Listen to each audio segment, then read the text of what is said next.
네, 여러분 안녕하세요. 자, 이제 우리 가나 통합형 지문 한번 같이 읽어볼게요.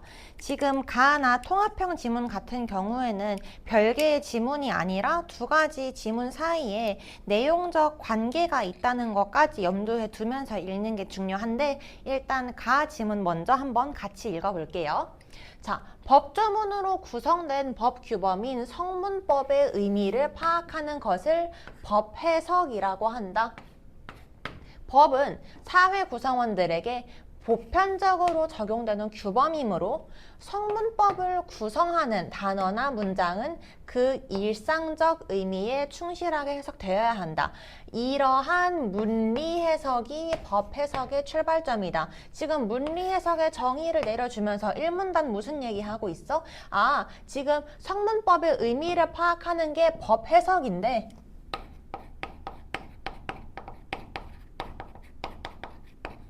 그 중에서 지금 가장 많이 쓰이는 게 뭐야? 일상적 의미에 충실하게 해석되는 문리 해석이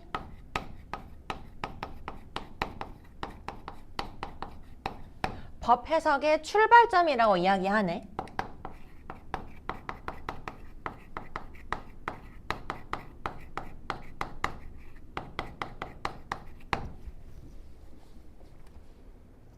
그러나 물리 해석으로 그 내용을 제대로 파악하기 어려우면 그것이 사용된 맥락을 고려하여 그 의미를 파악하는 체계적 해석, 맥락을 고려한대. 혹은 입법 과정에서 논의된 내용을 바탕으로 그 의미를 파악하는 역사적 해석 등의 방법을 사용할 수 있다.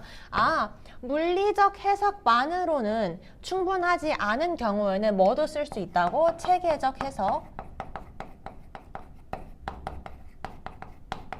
얘는 맥락을 고려한 거였지. 그 다음에 뭐? 역사적 해석.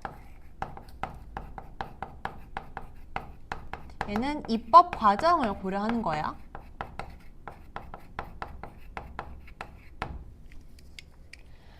그 예로서 담보를 들 수 있다. 담보라는 단어를 가지고 지금 예를 들려고 하나 봐. 담보의 일상적 의미는 맡아서 보증함이고 그런 의미로 사용된 예로 구조물의 안전을 담보하기 위한 검사를 들 수 있다. 아, 그러면은 담보의 일상적 의미는 뭐야? 지금 문리 해석에 따르면은 맡아서 보증함이라는 거야. 하지만 성문법 조문에서 사용될 때는 그 맥락을 고려하여 다른 의미로 해석되기도 한다. 아하, 그러면은 담보의 맥락을 고려한 해석을 지금부터 설명하려고 하나 봐. 담보는 유상계약의 맥락에서 거래 대상의 값어치를 보장한다는 의미로 해석된대.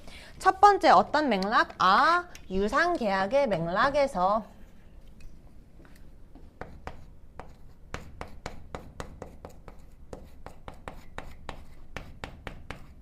무슨 의미라고? 거래 대상의 값어치를 보장.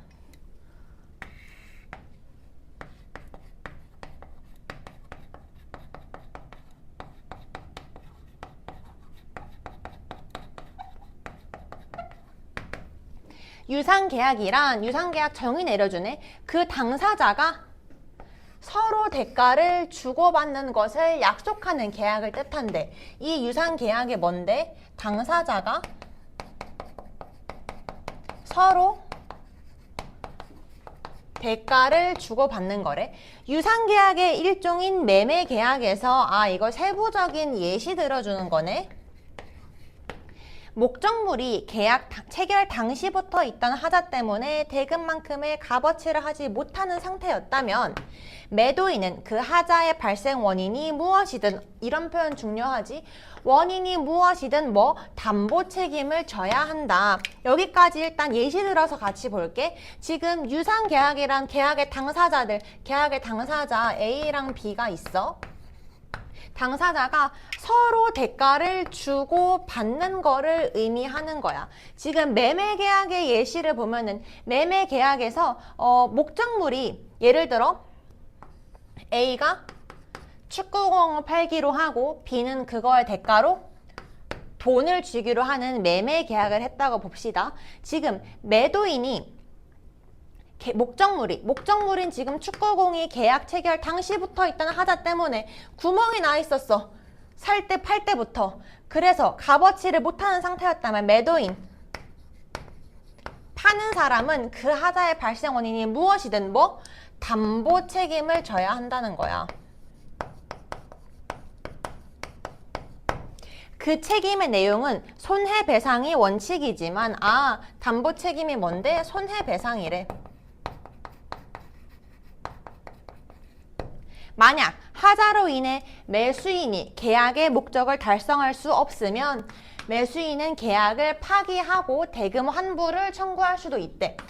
지금 원래는 이게 원칙인데 어떤 조건이 있어? 뭐뭐 하면은 이런 조건문 잘 봐야 되지. 만약 하자로 인해 B, 매수인의 목적을 달성할 수 없어. 그러면은 뭘 해야 돼? 계약 파기할 수 있고, 그 다음에 대금 환불을 청구할 수 있다는 거야. 다만 우리 이런 추가적인 조건 붙었네. 다만 매수인이 계약 체결 당시 하자의 존재를 알았거나 알 수 있었던 경우에는 담보 책임이 인정되지 않는다. 어떤 경우? 지금 살 때 구멍이 있는 걸 얘가 알고 있었어. 그런 경우에는 B가 얘한테 대금 환불해줘, 계약 파기해줘 할 수 없다는 거야. 즉 이러한 매도인이 담보 책임을 질 필요가 없다는 거야. 얘한테 사유가 있는 경우에는. 한편 담보는 채권과 관련된 맥락에서는 우리 아까 위의 지문에서 어떤 맥락 봤어? 유상계약의 맥락에서 우리 매매계약 봤었지? 지금 여기서는 어떤 거? 채권과 관련된 맥락이네. 채권과 관련된 맥락에서는 채권의 실현 가능성을 보장하기 위한 조치라는 의미로 해석된대. 채권의 실현 가능성을 보장인 거야. 채권 보장.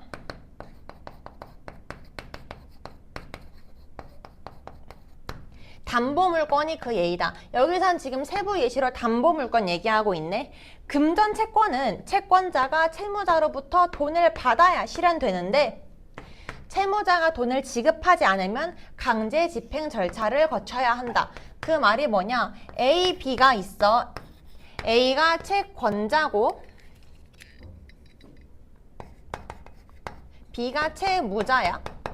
B는 A한테 지금 금전 채권일 시에 돈을 지급해야 A가 가지고 있는 채권이 실현될 수 있는데 얘가 돈을 주지 않아. 그러면 뭐 한다고? 얘한테 강제 집행한다고. 강제 집행의 목적물이 부동산이면 그 부동산을 경매하여 마련된 경매 대금을 배당받음으로써 금전 채권이 실현된다. 지금 얘가 돈을 안 줘? 그럼 얘가 갖고 있는 거 뭐 팔아? 목적물 뭐야? 예를 들어 집인 경우네. 그러면은 집을 팔아서 돈을 마련해서 이 돈으로 준다는 거야. 이때 경매 대금을 배당받을 금전 채권자가 여럿이면은 각 채권자는 각자의 채권액에 비례하여 배당받아야 하는 것이 원칙이래. 얘가 2대 3대 5면은 이거에 맞게 이 돈을 배당받는 것이 원칙이라는 거지. 이렇게. 그러나 그 채권자 중 담보물건을 가진 자는 경매 대금에서 자신의 채권액부터 먼저 배당받는다. 만약에 A가 지금 여기서 담보물건을 가지고 있어? 그러면은 얘가 가지고 있는 비율이 이더라도 얘의 채권을 보장하는 것, 즉 돈을 받을 수 있는 거를 먼저 보장해 준다는 거야. 먼저 배당받는다고 이야기하고 있으니까. 그래서 우리 지금 가 지문 여기까지 읽고 가 지문 읽고 풀 수 있는 문제를 딱 보니까 일단 4번의 글의 구조에 관련된 문제는 가 부분만 읽고 풀 수 있죠? 4번 풀 수 있을 것이고 그 다음에 가를 통해 알 수 있는 내용 물어보는 5번까지 풀 수 있겠네. 4번이랑 5번 보고 그 다음에 나 지문으로 넘어갈게요. 오케이. 4번 먼저. 자, 가와 나의 내용 전개 방식에 대한 설명으로 가장 적절한 거 물어보고 있네. 우리 끊어서 가만 먼저 볼게. 자, 1번. 가는 법조문의 의미 해석 방법을 구분하여 제시하고. 지금 구분하고 있지? 문리 해석, 체계적 해석, 역사적 해석으로. 얘는 적절하네요. 그 다음에 2번. 가는 법조문의 의미 차이가 확대되어 온 이유를 분석하고. 지금 의미 차이가 확대된다는 말은 언급되어 있지 않았어. 지금 2번은 땡. 3번. 가는 법조문의 의미를 해석하는 방법의 사례를 소개하고 있고, 지금 유상계약의 맥락에서는 뭐 매매계약, 채권에서는 담보물건 얘기하고 있죠? 그렇기 때문에 3번도 적절하네. 4번. 가는 법조문의 의미를 파악하는 입장을 대조하고. 지금 대조 나와 있지 않지? 5번. 가는 법조문의 의미를 다른 상황에서 유추하여 도출하고. 우리 유추라는 거는 공통점에서 미루어서 다른 거를 짐작하고 추론하는 건데 유추 나와 있지 않았죠? 그래서 4번이랑 5번도 땡. 그러면 우리는 나 지문 읽고 1번이랑 3번 중에서만 비교해서 확인하면 되겠네. 그 다음에 5번 봅시다.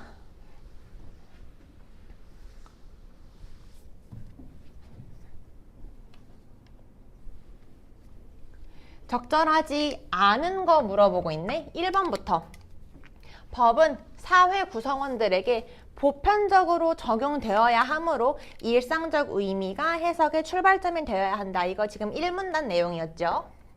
2번. 법조문에서의 담보는 채권자의 금전채권 실현의 가능성을 보장하는 조치라는 법적인 의미가 부여되기도 한다. 지금 이거 뭐야? 담보가 일상적 해석, 즉 물리 해석 말고 맥락을 고려한 해석의 예시로 뭐 언급했었어? 채권의 맥락에서지? 지금 이거 채권의 맥락을 이야기하고 있는 거기 때문에 적절한 내용이네요. 사례로 설명했던 거야. 그 다음에 3번.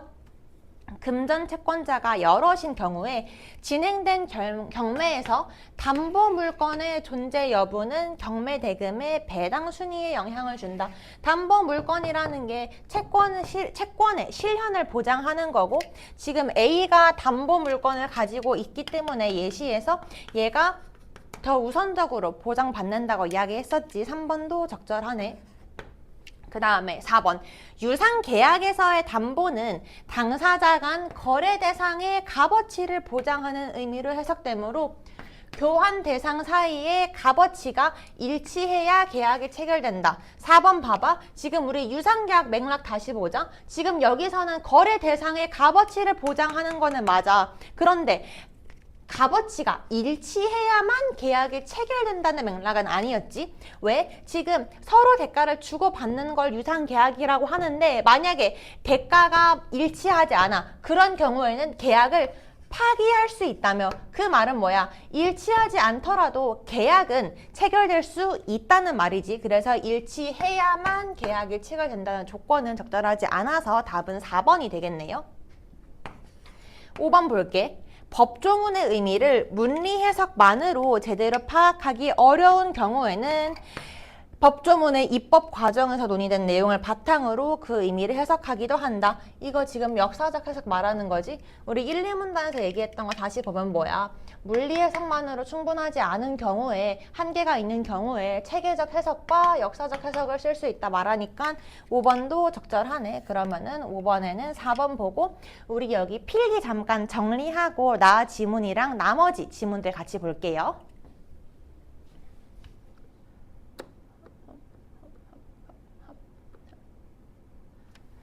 자, 필기를 옆으로 옮길 건데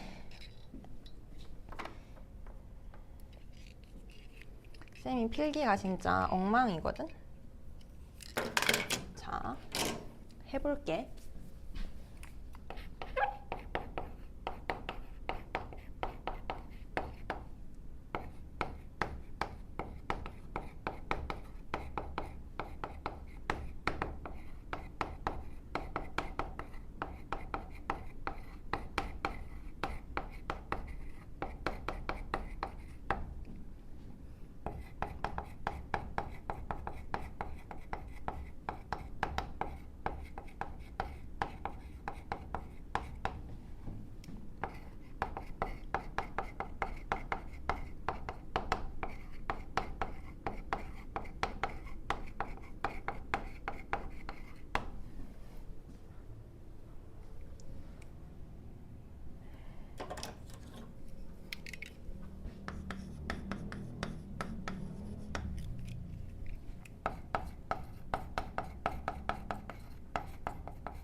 유상계약이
자, 필기 정리 다 했으니까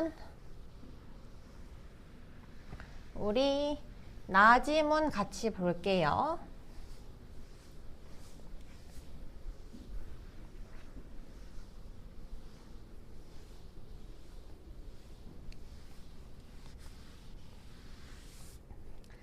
첫 문단부터 보증이란 바로 정의해주네.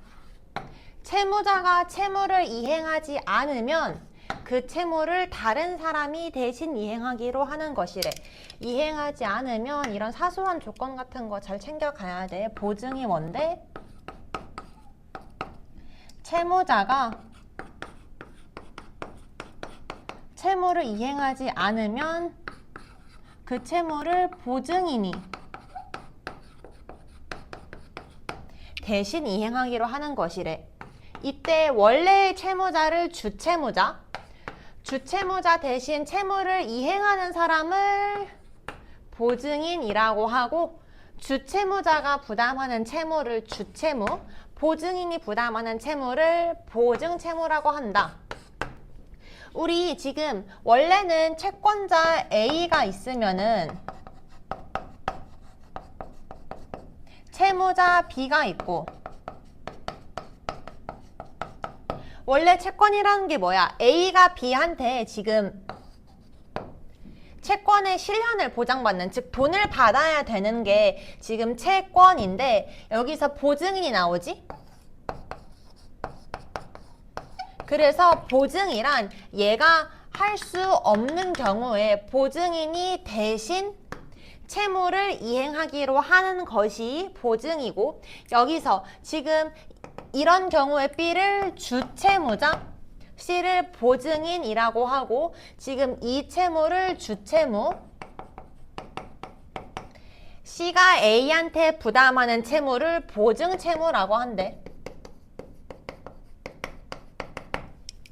보증은 담보의 기능을 수행하므로, 우리 담보 아까 해석 기억나? 1문단에서 우리 가 지문에서 채권의 맥락에서는 채권 실현을 보장하는 것이 지금 담보의 의미였지? 지금 채권 채무, 채권 맥락이니까 담보 기능 수행, 즉 무슨 말이야? 아, 채권의 실현을 보장하는, 즉 A가 돈을 받을 수 있는 거를 보장하는 걸 수행하므로 주채무가 소멸되면 보증채무도 당연히 소멸된다. 그렇지, 얘가 돈 받으면은 이미 실행된 거니까 얘도 당연히 같이 소멸될 수밖에 없겠네.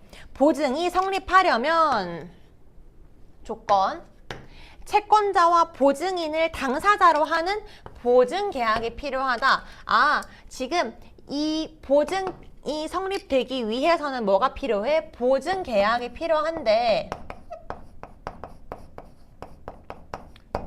보증계약은 누구? 채권자와 보증인을 당사자로 하는 보증계약이 필요하다고 이야기하고 있네.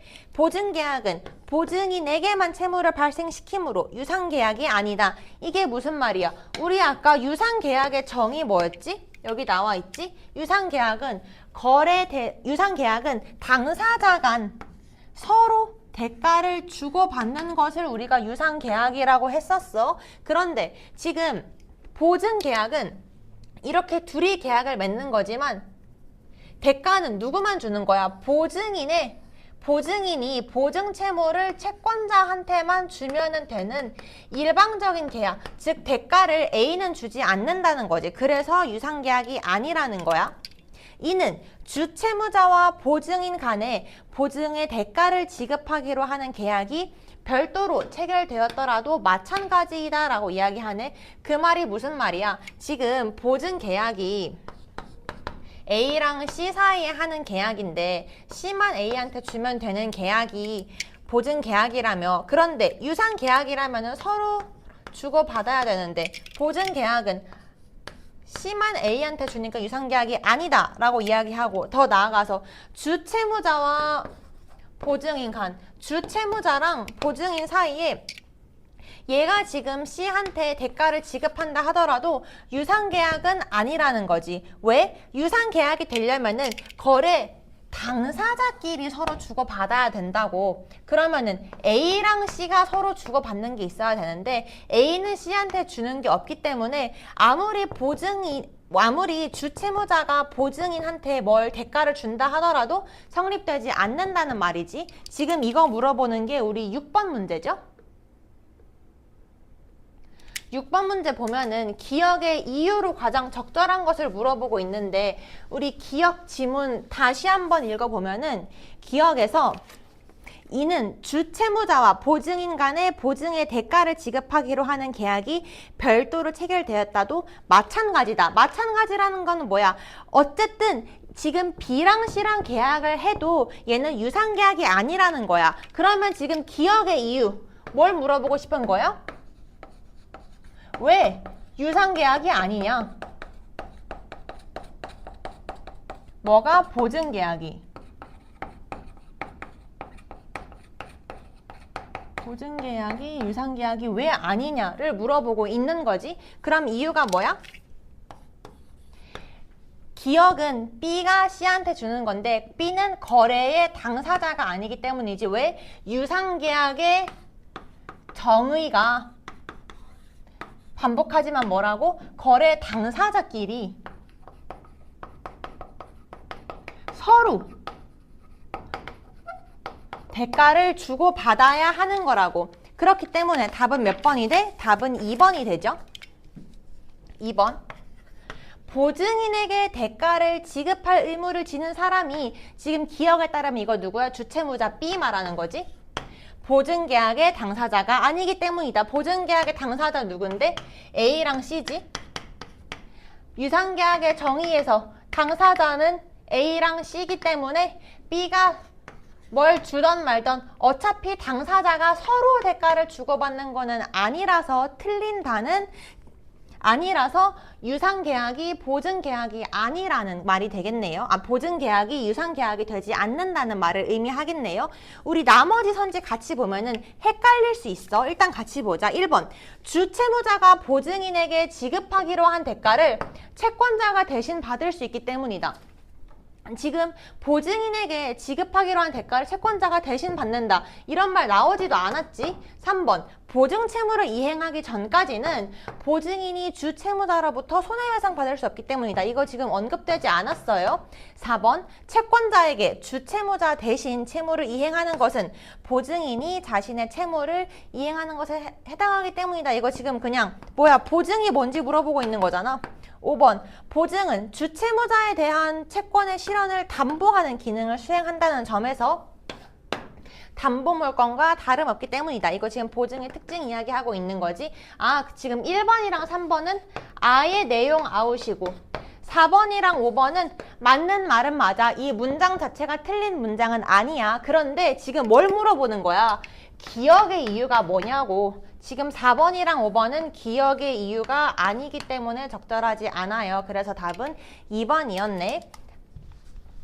다시 지문으로 돌아갑시다.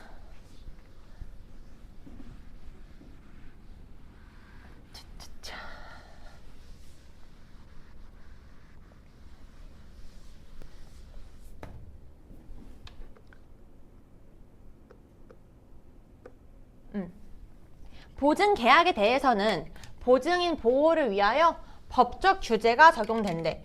보호를 위한 법적 규제가 적용된대. 우선 민법에 의하여 첫 번째 민법이네. 지금 보증인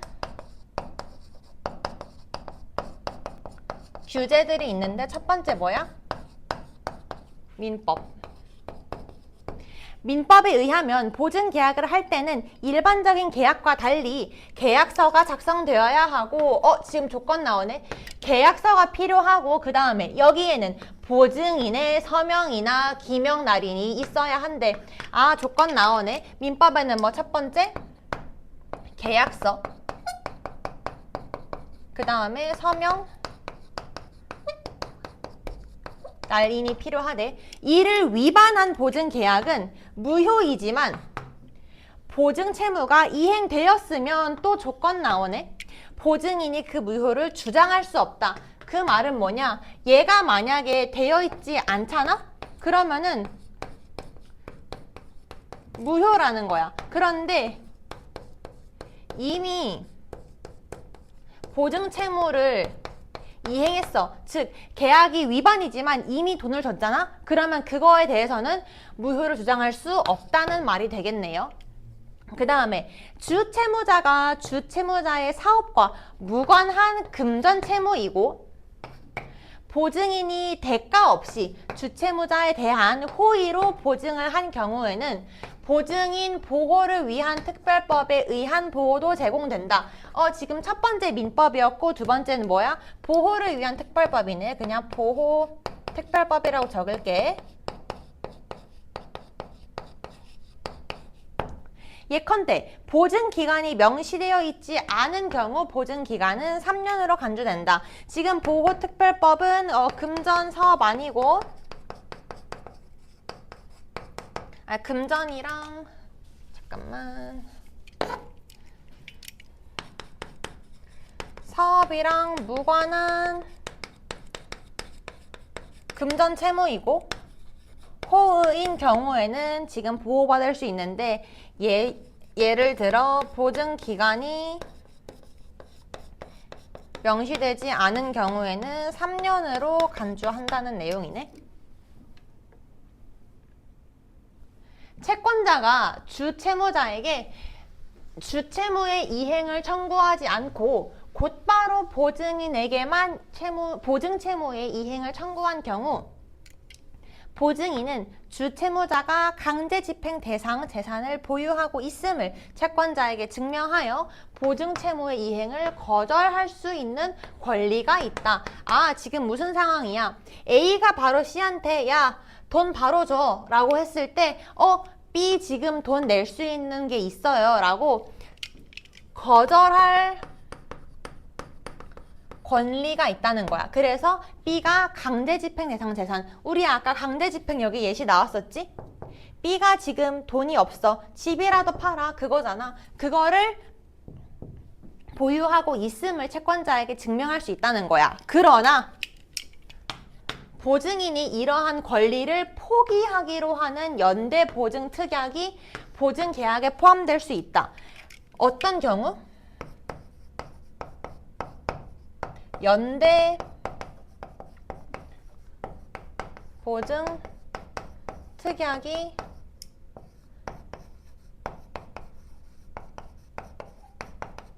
보증 계약에 포함되어 있는 경우는 이러한 권리가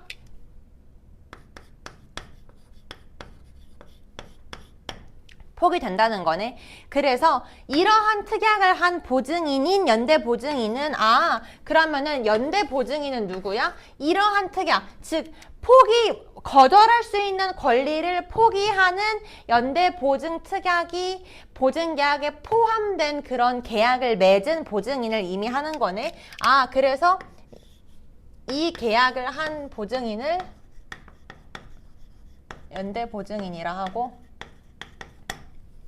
연대보증인은 채권자가 곧바로 주채무 전액에 해당하는 돈의 지급을 요구하더라도 그 이행을 거절할 수 없다. 얘는 뭐 할 수 없다고? 거절할 수 없다고. 연대보증 특약 있는 그런 보증 실무는 큰일 나겠지, 그치? 자, 다음 문단. 연대보증인에게도 보증인 보호를 위한 특별법이 적용되는지가 문제되는데, 이거 뭐야? 법의 적용에 대해서 우리 아까 가 문단에서 어떻게 해석하느냐에 따라 달라질 수 있다는 그런 부분이 있다고 했지. 결론이 달라질 수 있다. 위 법률 제2조가 그 적용 대상인 보증계약을 주채무자가 금전 채무를 이행하지 않는 경우 그 채무를 보증인이 이행하기로 하는 계약이라고 규정하고 있으나 그 입법 과정에서 연대보증인의 보호의 필요성이 강조되었기 때문이다. 이거 입법 과정에서 뭐야? 여기 역사적이지? 역사적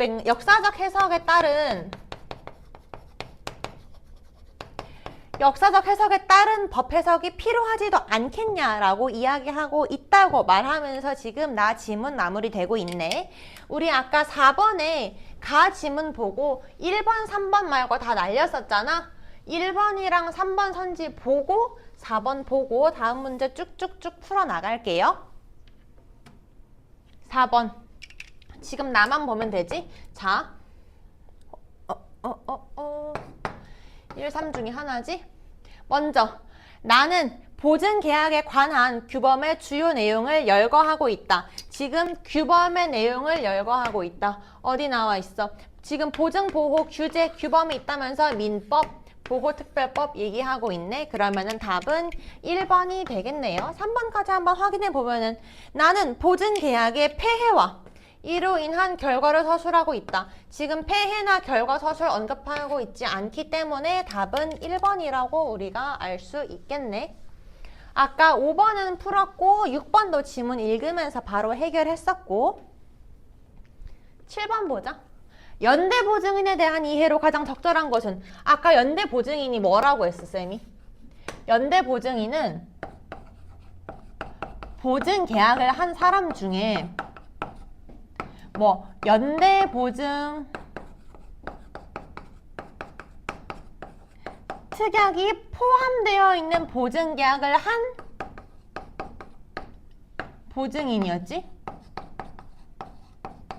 가장 적절한 거 물어보고 있어. 1번부터 주채무자에 대한 호의로 대가 없이 보증계약을 한 자이어야 한다. 지금 주채무자에 대한 호의로 대가 없이 이거는 뭐였어? 보호특별법의 보호대상 이야기하는 거였지. 적절하지 않네요. 그 다음에 2번 보증인 보호를 위한 특별법 제2조의 문리 해석에 의하면 이 법의 적용 대상에 해당한다. 지금 원래 법 해석이 물리 해석으로 한다 했는데 아까 마지막 문단 뭐였어? 그렇게 하니까 뭔가 한계가 있어서 다른 해석 방법, 역사적 해석 방법이 필요하다라 이야기하고 있지? 그렇기 때문에 이 해석에 의하면 적용 대상에 해당하지 않겠네요. 애초에 지금 연대 보증인은 거절할 수 있는 권리가 없다며 그 말은 뭐야? 보호받지 못한다는 말이 되는 거겠지. 그 다음에 3번 채권자가 주 채무자에게 채무의 이행을 청구하지 않는 한 보증 채무의 이행을 거절할 권리가 있다. 지금 애초에 연대 보증인이 뭐야? 거절할 권리가 없는 사람이잖아. 그런데 3번 채권자가 주 채무자에게 채무의 이행을 청구하지 않는 한 거절할 권리가 있다. 거절할 권리가 있지?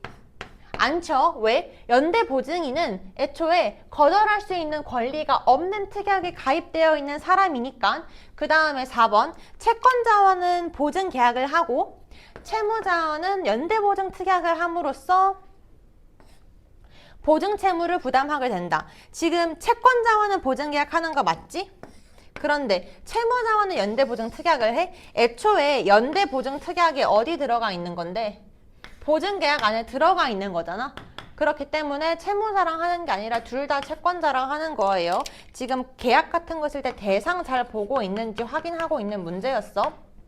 마지막 5번 채권자가 주 채무자에게 채무의 이행을 청구하여 그 채권이 실현되면 더 이상 보증 채무를 이행할 의무가 없다. 지금 이거 적절하지? 왜냐면은 애초에 연대보증인이 뭔데? 연대보증 특약에 들어가 있는 보증계약을 한 보증인이야.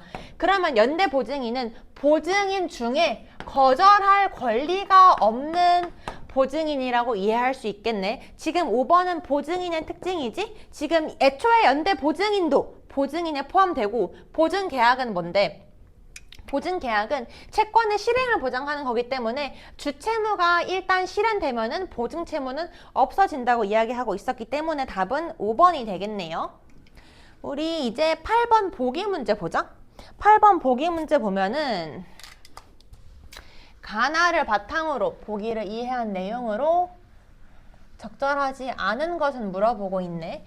우리 이런 보기 문제 같은 경우에는 윗글에 나온 사례, 세부적인 사례를 어떻게 적용해서 각각을 해석할 수 있는지가 되게 중요한 문제지. 같이 읽어볼게. 아이고. 보자. 갑은 자신이 보유한 예술품을 1년에 한 점씩 4년간 을에게 납품하고 그 대금으로 1점당 500만 원씩을 매년 연말에 받기로 하는 매매 계약을 했대. 일단 갑과 을은 매매 계약을 한 거네. 매매 계약은 뭐 유상 계약에 포함되었고 유상 계약은 당사자가 서로 대가를 주고받는 거지. 지금 갑과 을이 서로 대가를 주고받는 계약을 한 거야.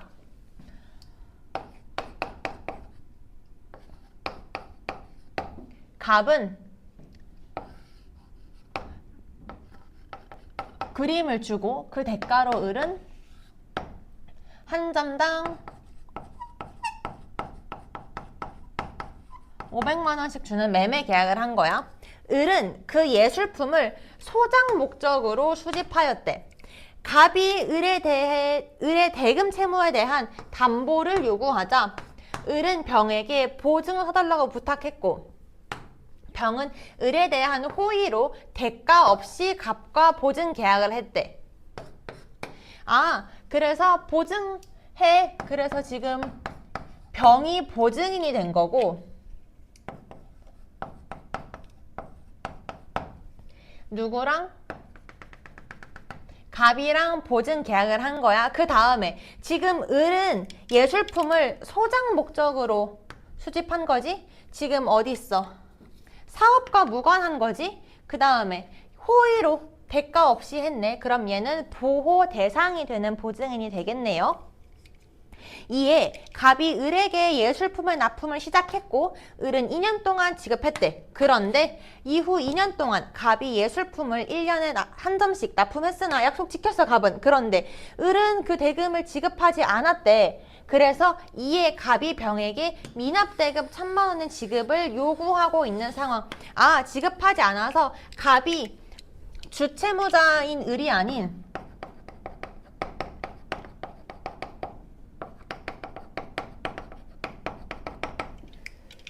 보증인에게 지금 1,000만 원을 요구하고 있는 상황이 되겠네요.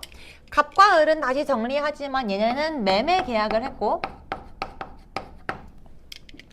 갑과 병은 보증 계약을 한 거지. 선지 보자.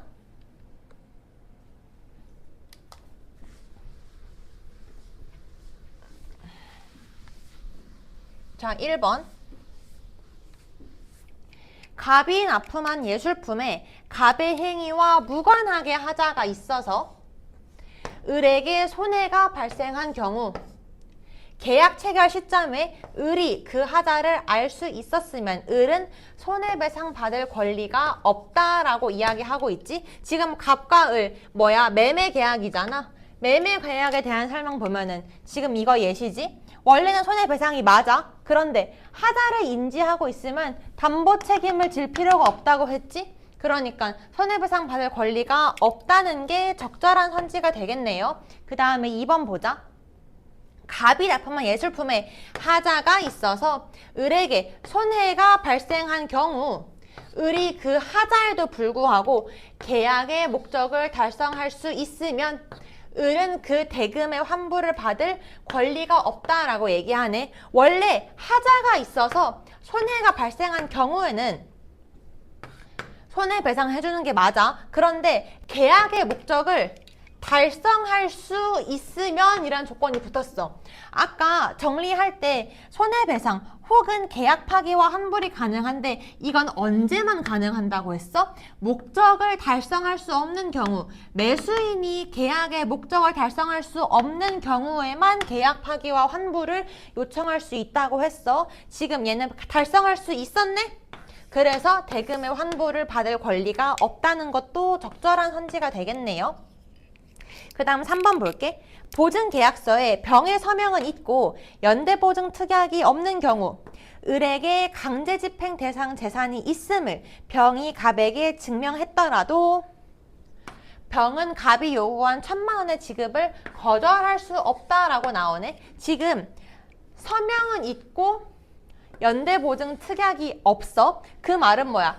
연대보증 특약이 없으면은 거절할 수 있다는 거잖아. 그렇기 때문에 이 병이 갑이 요구한 1,000만 원의 지급을 거절할 수 없다는 거는 적절하지 않지. 거절할 수 있다니까 답은 3번이 되겠네요. 우리 4번이랑 5번 선지까지 확인하고 그 다음에 단어까지 보고 가나 지문 마무리 할게요.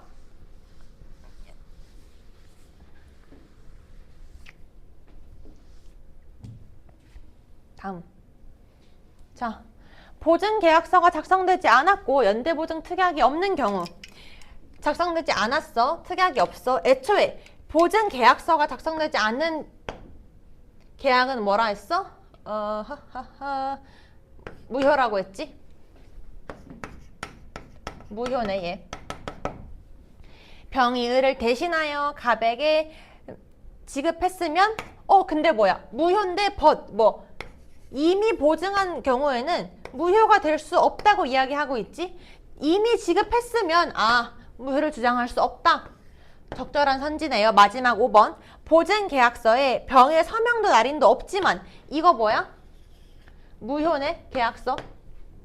연대보증 특약이 있는 경우 있으면 뭐해? 어차피 보증계약 자체가 무효야. 보증인 보호를 위한 특별법 제2조를 어떤 방법으로 해석하든 병은 갑에게 지급할 의무가 없다. 그렇지. 왜? 애초에 이 계약이 무효인 보증 계약이니까. 그래서 우리 보기 문제 답 3번으로 정리했고 마지막 어휘 문제 볼게요.